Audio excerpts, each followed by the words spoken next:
All right, another subject, Cam Newton. So, I think it was reported earlier today or yesterday that Cam Newton was involved in a scuffle at a 7-on-7 game.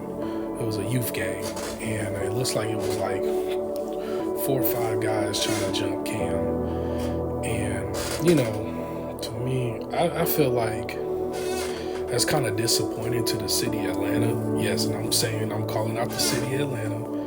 Y'all have a football player that is immersed himself in the community.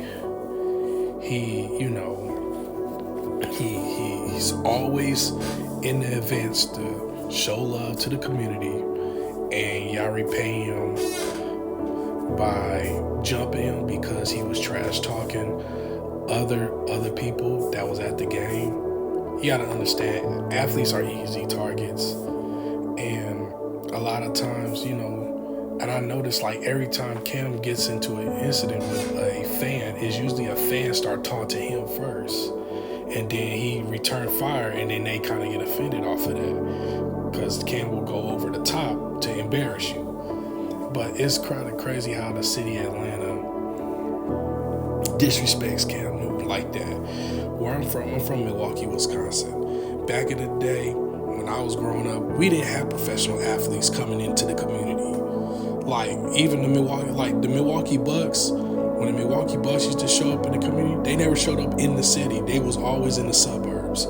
Anytime you saw the Bucks doing showing up at schools or anything, they barely would come to the inner city schools. They would always go to the schools in the suburbs. And that's just from like my personal experience. And the last real athlete that actually came to the city to show their face in the community was Latrell Sprewell. And that's like 25 years ago. And every Milwaukee athlete that played professional basketball, football, they don't even live in the city no more. Half of them don't even come back and visit the city.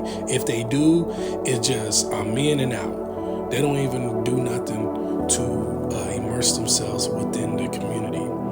Even like musicians and rappers, like for example, Rico Love.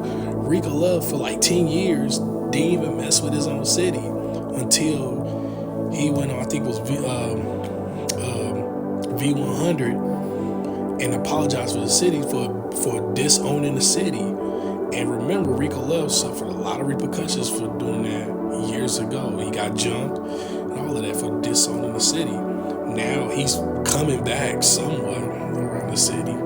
But like Atlanta, when you go to Atlanta, if a lot of people who've never been to Atlanta, I've been to Atlanta like several times, it's known as the Black Hollywood. There's so many black celebrities in Atlanta. Half of the black celebrities live in Atlanta. I'm talking about from Shaq, Charles Barkley, Kenny Smith, even Shannon Sharp got a house still there in Atlanta. I'm talking about rappers like Rick Ross got a crib, Tyler Perry, Chris Tucker lives in Atlanta.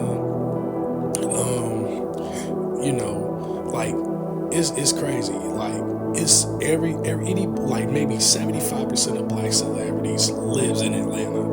And the ones that got a lot of money, they have a house in Atlanta and a house in LA.